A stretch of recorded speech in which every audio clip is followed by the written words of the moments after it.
Hello, it's Monica from Crafting with Quilling, and I hope you have absolutely amazing day.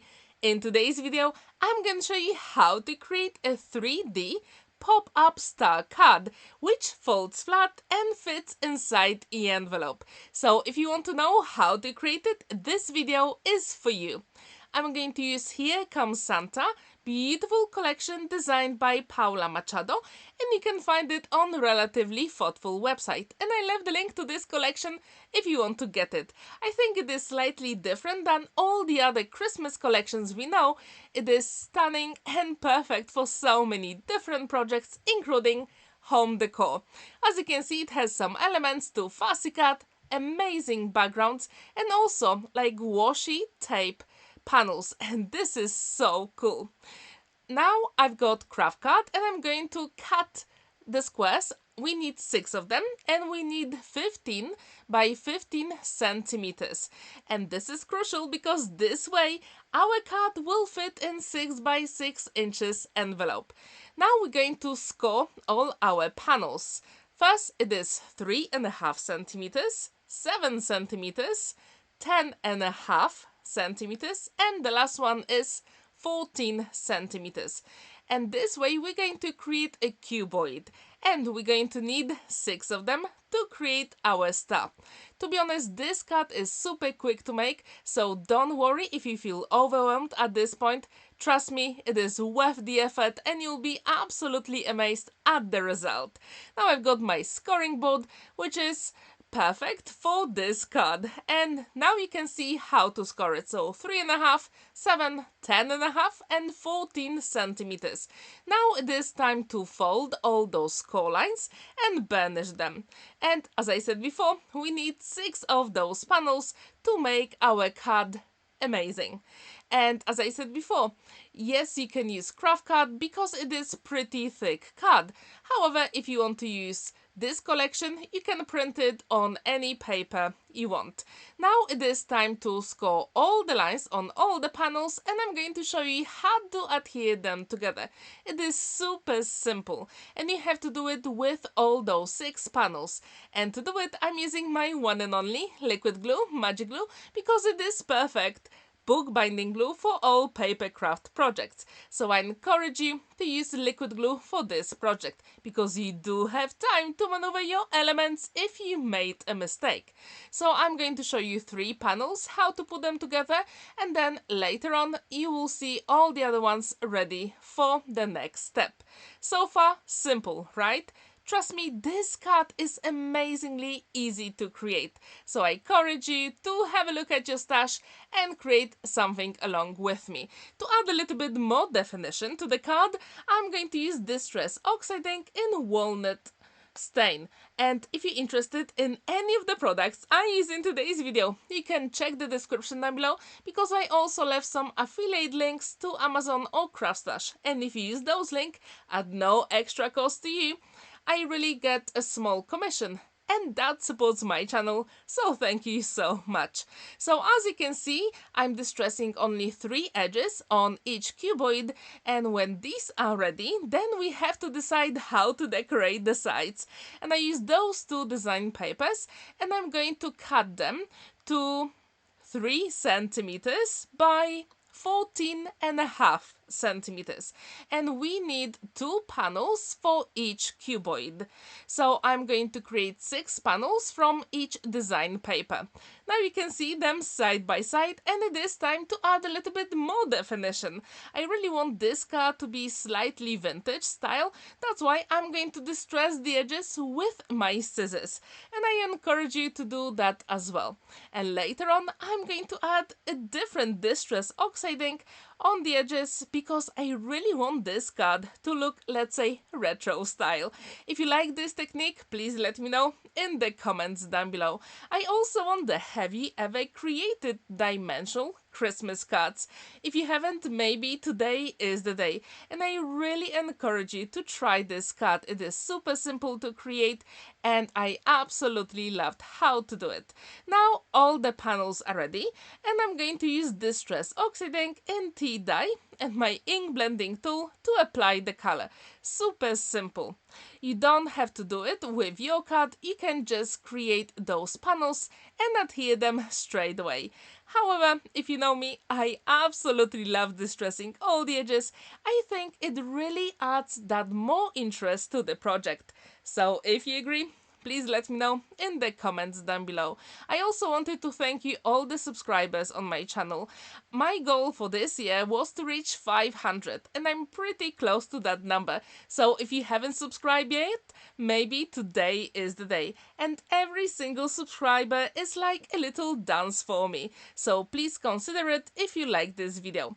Now it is time to decorate all the other panels and it is time to actually adhere them on our cuboids. And to make myself really easy job here, I've got double-sided tape on the back of all the panels and I'm using my pokey tool to peel off the backing. So this is the way, especially with Kraft card.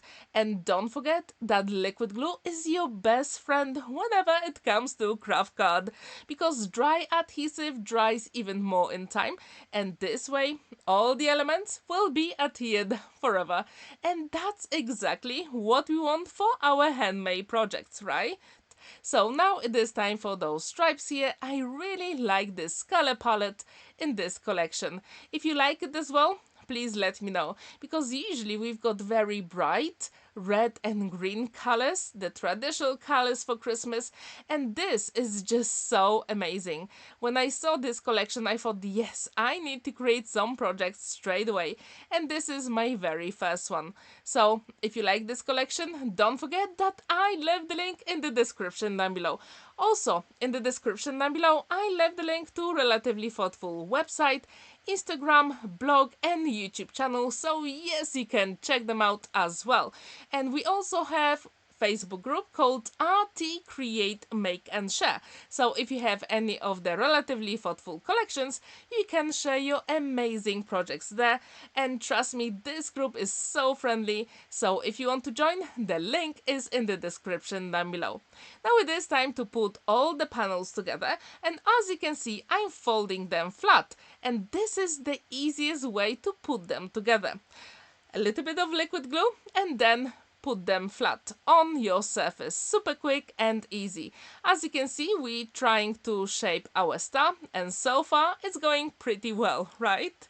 And as I said before, if you haven't tried the technique, I really hope today is the day. And if you haven't seen my stained glass windows effects, please check the link in the top right corner, and I'm going to show you how to create your own stencils and use tissue paper to decorate windows. So please check that video in the top right corner. Now it is time to put our last panel, and as you can see, it folds flat. Amazing, right? It is like pure magic in card making. If you agree, let me know. To be honest, I had so much fun creating this card and I really want to create a different one as well. Maybe slightly smaller, but maybe more decorations on the sides.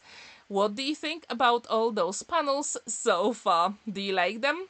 Now it is time to decorate our star. And first we have to create some small panels. And here I'm going to have Kraft card and I use my scan and cut machine to cut that square. And I also have a square with 300 GSM white multi-purpose card. And here you will have enough space to write a short message. So yes, you can do it on that card, because to be honest, inside there is no space to write your message, but this is the way to do it. As you can see, I put some double-sided tape on the back and few drops of liquid glue. Always make it amazing and perfect for this project. Now it is time to put those two panels together, and to do it, I'm going to use my scoring board, and I've got a Kraft card measuring 2 by 6 centimeters, and I'm going to score it at 1-2 centimeters from each side. And this way we're going to have like a tiny bridge card. And this is going to hold our panel attached to our 3D pop-up star card. So yes, you can use that technique. And then I've got another panel because I want to create a star for the front of a card. So as you can see, it is super simple to create so far. And now, as you can see, it is time to put those elements together. So I'm going to fold them and adhere them using my one and only liquid glue, magic glue. And as you can see, the card still folds flat. That's what I really like about this project. And have you ever created a vintage looking Christmas card? If you have, what was the style? Or what was the card shape you created? I'm really curious. In the top right corner you can also check my traditional Christmas cards. And now it is time to decorate the front of the card. Using my scan and cut machine, I cut a star, and then I decided to use that design paper with some elements to fussy cut. However, I'm going to decorate the star. So I'm going to use my pencil to trace over that star, and I'm going to cut it. But I want to make sure that I've got a brown border, so I'm going to use my scissors to cut the star slightly smaller than my Kraft star. And this is the way to go. You don't really need any cutting dice. You can use your scan and cut or Cricut to create those small panels. And I really encourage you to do so, because it is super simple. And with the leftover paper, I can still use it for my future project. And now you can see I'm using my scissors to make the star slightly smaller. And that really makes a difference. If you haven't tried that technique, please do it. And just to make sure that it is professionally finished, I'm going to use my scissors and distress all the edges. And this way, all the elements are going to match beautifully. Do you do that in your projects, or do you just leave plain and straight edges? I'm really curious, what's your preferred style? And when the edges are ready, I'm going to use the same Distress Oxide Ink in tea dye color, and using my ink blending tool to apply the color on all the edges. What do you think about this look so far? Do you like it? And actually the cut is nearly completed, and at this point I thought I really like it, but should I add some gems or should I not? I really had a fight inside me, but then I decided let's add just a few gems and you will see them later on. It is time to put our star at the front of a card, and using that tiny bridge we created, I'm going to attach those panels together. And this card is amazing. Not only you've got enough space to write your message, but it stands proudly on a flat surface and it seriously looks like a star. So if you haven't tried that technique, I really hope today is the day. And if you create a project like this, please let me know in the comments down below. Maybe you can leave a link so I can have a look. I would absolutely enjoy it. And to be honest, I found that card on Aleksandra Pustulka YouTube channel, and when I saw it I decided to create my own version with my own measurements. So what do you think about this? And if you want to check that YouTuber, I left the link in the description down below as well. It is time to add some gems. I added some red and light green in the corners just for extra sparkle. So the cut is complete. What do you think about this? Would you like to give it a go? I really hope you will. You can use any design papers you want from your stash. Thank you so much for watching and spending that time with me. Don't forget to like this video, give it a thumbs up and subscribe to my channel if you haven't already.